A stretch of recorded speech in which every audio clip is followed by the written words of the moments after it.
जय हिंद दोस्तों।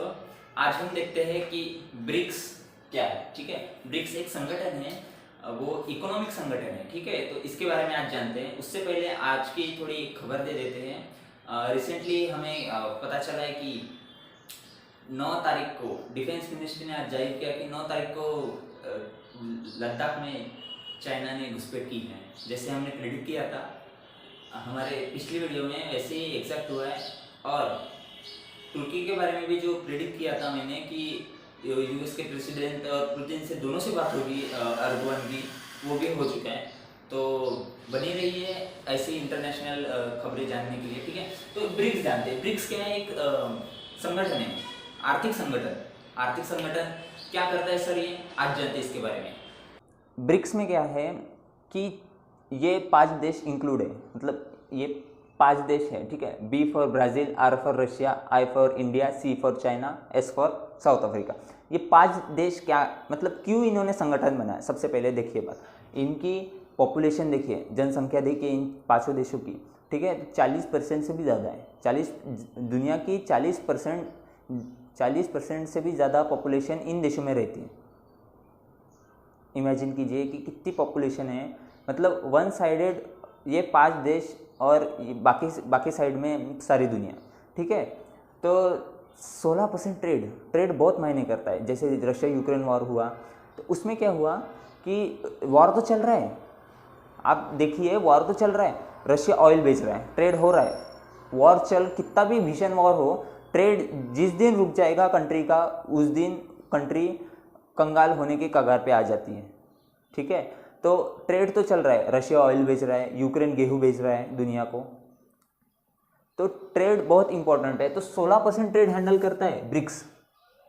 ठीक है, और जीडीपी क्या है? जीडीपी एक मोटा मोटा समझ लीजिए आप कि एक 20 रुपये का खिलौना है, उसमें 15 रुपये की खर्च आ रहा है बनाने में, 5 रुपये आपका सीधा सीधा प्रॉफिट है। वो प्रॉफिट यानी जीडीपी, वो प्रॉफिट यानी जीडीपी, ग्रॉस डोमेस्टिक प्रोडक्ट, सीधा सीधा प्रॉफिट। ठीक है, तो हम बताना क्या चाहते हैं ब्रिक्स के, इंडिया क्यों शामिल है इसमें? सबसे पहली बात आपके दिमाग में सबसे पहली बात आनी चाहिए कि इंडिया क्यों शामिल है। इंडिया के भी कुछ इंटरेस्ट है। ठीक है, सबसे पहला इंटरेस्ट ब्राज़ील का क्या है कि ब्राज़ील पे कोई ध्यान नहीं देता। आपने आखिरी खबर ब्राज़ील के बारे में ये सुनी होगी कि नेमार ने ट्वीट कर दिया, इसलिए वहाँ पे दंगे हो रहे हैं। ठीक है, नेमार को बॉयकॉट किया जा रहा है या कोई सपोर्ट कर रहा है वो, या फिर अमेज़न के जंगलों में आग लगी थी, वो कुछ साल पहले की बात है। इन दौरान तो कुछ खबर ही नहीं आई। इसका मतलब क्या है कि यहाँ के इशू कोई कंसिडरेशन में लेता ही नहीं है कि दुनिया के भी इशू है करके। ठीक है, दूसरी बात है रशिया। ठीक है, तो रशिया क्या करना चाहता है कि ये जो रशिया करना चाहता है इन G7 देशों को काउंटर। ये G7 देश क्या है सर? ये G7 देश यूके और अमेरिका के जो वो भूरे लोग हैं उनका एक संगठन है, ब्रिक्स जैसा संगठन है जो इकोनॉमिक मामलों में ध्यान देता है। ठीक है, तो ये देश क्या करना चाहते हैं? इन देशों को काउंटर करने के लिए रशिया इन ब्रिक्स में है। चाइना क्या करना चाहता है? चाइना अपना ट्रेड बढ़ाना चाहता है। देखिए, जैसे चाइना ट्रेड के गद्दी सबसे ऊपर है, ट्रेड में सबसे ऊपर है। जब भी कोई गद्दी के सबसे ऊपर बैठा होता है ना, तो वो ध्यान रखता है अपने पीछे वाले के, जस्ट पीछे वाले लोगों की, जैसे चाइना, ठीक है, रशिया, ऐसे लोगों के ध्यान रखता है। क्यों रखता है? क्योंकि ये कभी भी उनको ओवरटेक कर सकते हैं। इन पे चाइना इन लोगों पे ध्यान भी दे देगा ट्रेड के मामले में, और अपना ट्रेड सिक्योर भी कर लेगा। ठीक है, कि हम ट्रेड में बरकरार रहे, इसकी गारंटी भी सिक्योर कर लेगा, गारंटी ले लेगा कि हाँ हम देख रहे हैं ये इंडिया ऐसा पैतरा खेल रहा है, रशिया ऐसा पैतरा खेल रहा है। ठीक है, साउथ अफ्रीका भी ऐसा ही चाहता है कि हमारा ब्राज़ील की जैसा है कि इनके ऊपर कोई ध्यान ही नहीं देता गुरु। आप सोच के देखिए कि यहाँ से सच्ची में साउथ अफ्रीका पूरे कॉन्टिनेंट में से पेपर में खबरें कितनी आती हैं? नहीं आती। क्यों नहीं आती? क्योंकि दुनिया की नज़र ही नहीं है वहाँ पे। ठीक है, सब छोड़िए, इंडिया की बात, हम भारतवासी है तो इंडिया की बात करते हैं। तो सबसे पहले इंडिया में क्या हो रहा है? इंडिया क्यों यहाँ पे है ब्रिक्स में? इंडिया अभी है 5th पोजीशन पे। देखिए सबसे पहले पोजीशन पे US, China, Japan, Germany, India, उसके बाद है यूएई। अभी अभी हमने ओवरपास किया है फॉरेन फंड के मामले में, ठीक है। तो यहाँ से यहाँ पे जाने की कोशिश है हमारी, ठीक है। बाहर की इंडस्ट्रीज़, जो फैक्ट्रीज है, इंडिया में लॉन्च हो, इंडिया में जॉब प्रोवाइड हो लोगों को। इंडिया का सबसे पहला मोटिव यही है कि इंडिया में जो लोगों को जो बेरोजगारी है वो कम हो जाए, ठीक है। एक पॉवर्टी लेवल, मतलब जो गरीब रेखा है ना, उससे नीचे के लोगों को उठा के अपन एवरेज लेवल में लाके खड़ा करे, ये इंडिया का मकसद है। और ऐसे बहुत सारे मकसद हैं कि हम इंडिया वासी है, ठीक है, भारतवासी है। तो भारत के बारे में तो क्या, क्यों है भारत इस ब्रिक्स में? सबसे पहले ट्रेड पे ध्यान देते हैं। ट्रेड में है नंबर 1 चाइना। चाइना से हम टैक्टिक्स शेयर करके हम अपना ट्रेड बढ़ा सकते हैं, ठीक है। चाइना को हमारी ज़रूरत है, हमको चाइना की ज़रूरत है। हम ऐसे पोजीशन में खड़े हैं जहाँ पे हम चाइना की ओर भी नहीं जा सकते, हम चाइना से दूर भी नहीं जा सकते। और यही हम रशिया और यूएस के बारे में कह सकते हैं। हम रशिया की पूरी तरफ रशिया की ओर नहीं जा सकते हैं, पूरी तरह यूएस की ओर नहीं जा सकते, ठीक है। हमारी ज़रूरत सबको है, इसलिए हम बड़े सोच समझ के फ़िलहाल कदम बढ़ा रहे हैं, ठीक है। तो ट्रेड में हम क्या कहते हैं कि चाइना सबसे नंबर 1 है।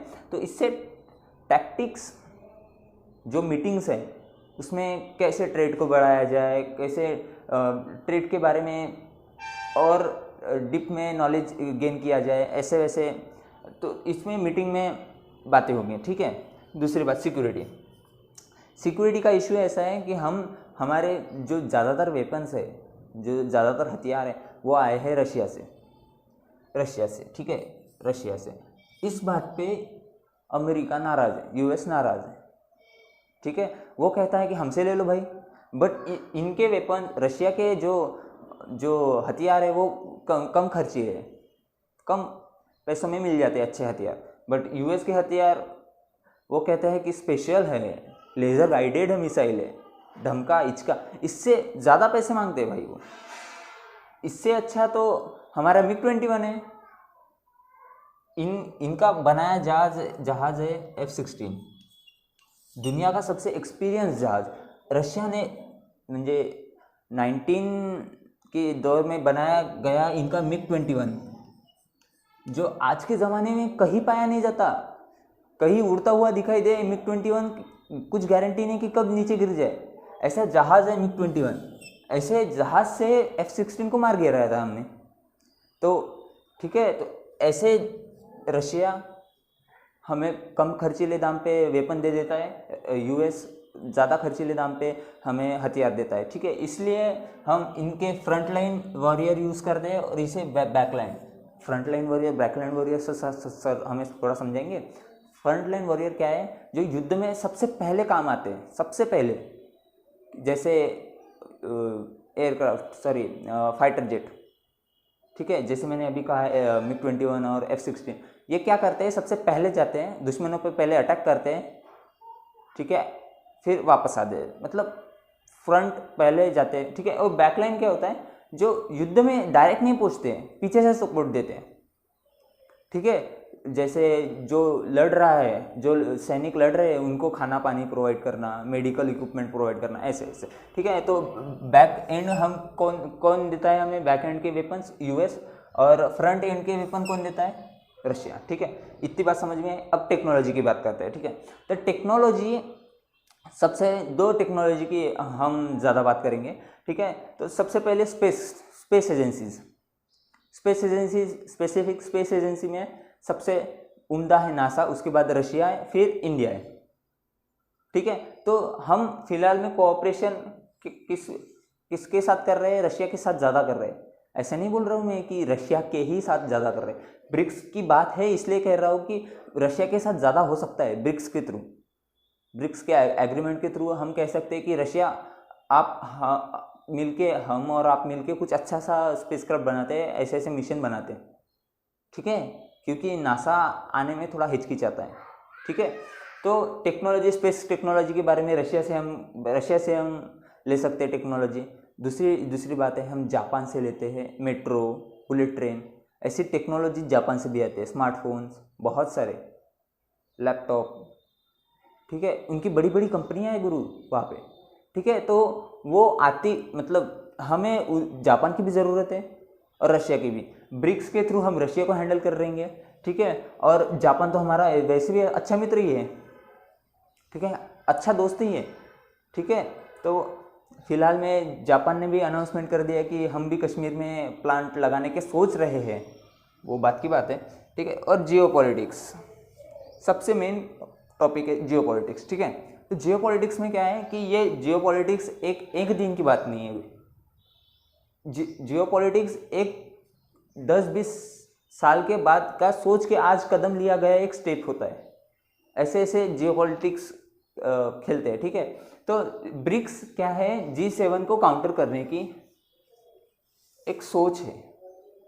इससे यूएस बहुत ज़्यादा डरता है, क्यों?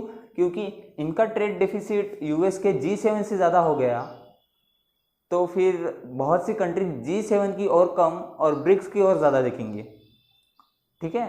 तो सऊदी अरेबिया, UAE, तुर्की, ऐसे बहुत सारे देश हैं जो ब्रिक्स में अभी फ़िलहाल अपना इंटरेस्ट दिखा रहे हैं और अर्जी डाल दी है कि हम भी आपके साथ जुड़ना चाहते हैं। क्यों?